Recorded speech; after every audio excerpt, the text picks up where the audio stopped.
Okay, so I have a confession to make. A while back, I made a video titled Smart Bedroom Tour 2024, I've Automated Everything. Keyword, everything. You know, in the all caps. Well, in all honesty, I hadn't automated everything in that video, as one of you in the comments jokingly pointed out. I'd completely forgotten about window coverings, but a few weeks ago, that finally changed.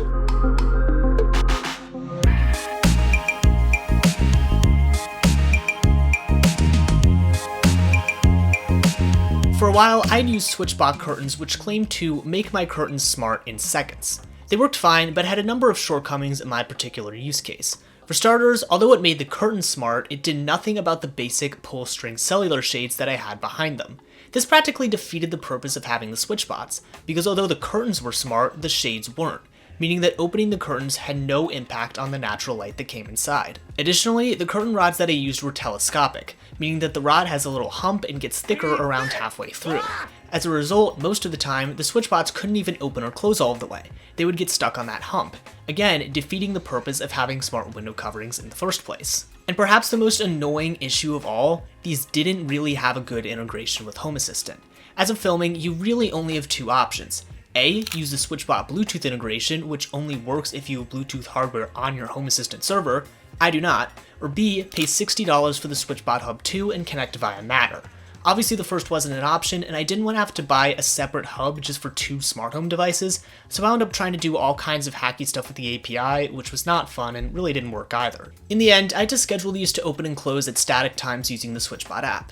But I still had the first two problems to deal with, so after a year and a half of thinking, I finally decided to purchase some proper smart shades. And today, I'm going to tell you how it went. Now there's a bunch of different companies out there that sell smart shades, but the one that I decided to go with was SmartWings. I've seen plenty of good reviews online, and they seemed reasonably priced with some Black Friday discounts, especially since I wasn't looking to pay Lutron Serena shade prices. The first step in placing your order is to measure your windows. This is pretty straightforward, but you need to make sure that the measurements you get are accurate, because SmartWings does not accept returns unless the shades arrive defective. I used this laser-based measurement tool which worked wonders and gave me measurements down to the 1/8, which is how you're going to input them on the SmartWings website. Everything else from here on out is pretty much up to you. You can choose the fabric color, motor type, which I'll talk about here in a minute, bottom bar type, etc. The one thing that I'm going to recommend that you do is to order at least one remote, because it's going to make the setup process a lot easier. You'll see what I mean later. All of SmartWings shades are custom made per order, so as soon as you place yours, they begin the production process. Also, I should probably mention that this video is not sponsored in any way. I bought these shades with my own money, and I'm going to be giving you my raw and honest opinion on everything. After I placed my order, the shades took 12 days to arrive, which was honestly quicker than I was expecting. Now it was time to get on with the installation. The first step was to remove my existing pull-string cellular shades. Now obviously this step is going to be different for everyone, so I can't offer a whole lot of guidance, but if you have something similar, look for clips or mounting brackets that could be holding the shade in place. From there, it was simply a matter of unscrewing the brackets and then pulling them down.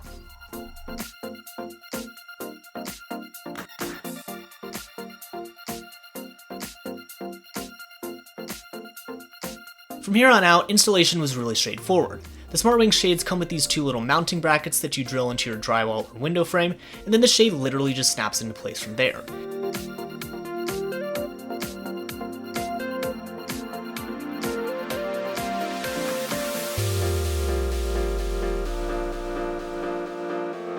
Before you ask, yes, these do include drywall anchors, so you're not screwing naked screws into your drywall. If you're installing directly into a window frame like me though, you won't be needing them. I also ordered these rail track light blockers to block out as much light as possible, which just stick onto the side of the window frame or the wall if you ordered outside mount shades.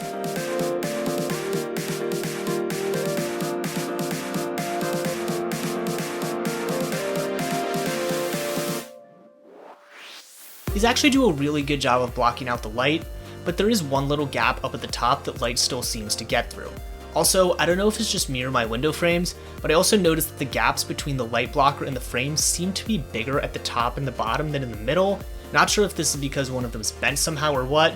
It's a small detail, but I thought I should probably mention it. Also, all the shades are battery powered, which is a big plus for me, but you do have the option to hardwire them using the included USB-C cable if you'd rather not have to worry about charging. SmartWings says that the battery should last around 5 to 6 months on a single charge, but obviously this will depend on how much the shades run and how large they are.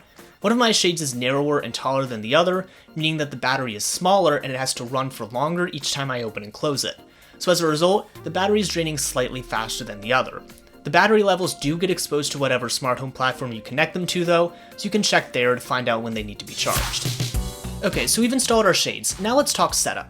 When ordering, you get to choose what smart technology you want in your shades. For example, you can opt for a motor that only works with the SmartWings remote, which is free, one that connects to your smart home via Z-Wave, or a Matter-compatible motor, meaning that it'll work with all the major smart home platforms like Amazon Alexa, Google Home, Apple HomeKit, and of course Home Assistant. Ultimately, the choice is completely up to you here. I went with the Z-Wave version simply because this would allow me to connect the shades directly to Home Assistant, but this is a little bit more complicated to get set up. So if you're looking for a more plug-and-play solution, I would honestly recommend going with the Matter version, because this ensures that it'll work with whatever smart home platform you use now, and if you decide to switch in the future, it'll most likely work with that platform as well. Again, I opted for the Z-Wave Plus motor, and I was able to connect the shades to Home Assistant using a Z-Wave USB dongle. This actually went really smoothly. It was just a matter of scanning the QR code on the bottom of the shades, choosing a name and connection type, and that was basically it. After a few minutes, all the controls were available in Home Assistant and ready to use. Side note, if you do decide to go with Z-Wave, make sure that your Z-Wave radio is positioned away from other electronic devices, whether that be your Home Assistant server, Wi-Fi router, or other smart home hubs. Using your Z-Wave radio right next to other wireless communication devices impacts the signal strength and prevents it from being able to communicate with devices properly. When I first set up my adapter, I plugged it directly into my server hosting Home Assistant, which happens to be directly underneath my Wi-Fi router and about 3 feet away from a bunch of other network-related devices. Obviously, this did not work well, and I wasn't able to get either of the shades to connect to Home Assistant because of this. I wound up using a USB extension cable to get the adapter away from all the other stuff, which worked like a total charm, and the shades connected almost instantly afterward. So long story short, don't plug your adapter directly into your Home Assistant server. But back to SmartWings. We've installed them and connected them to our smart home system. What's next? Now it's time to calibrate the shades. Doing this is super easy with the remote, which is why I told you to order one earlier. Just press and hold the setter button and the up and down button depending on which limit you want to set. So for example, if you wanted to change the lower limit, you would press and hold the center and down button. You'll see the shade quickly move up and down once to indicate that you're in the limit editing mode. From there, you can spam the down button to get the shade to the position that you want it to stop at, and then hold the buttons again once you're done. The shade will move up and down twice to confirm that the new limit has been saved, and that's it.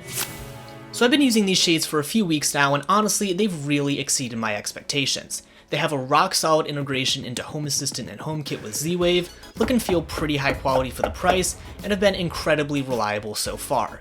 They're not very loud while running either, which is especially important for a place like a bedroom.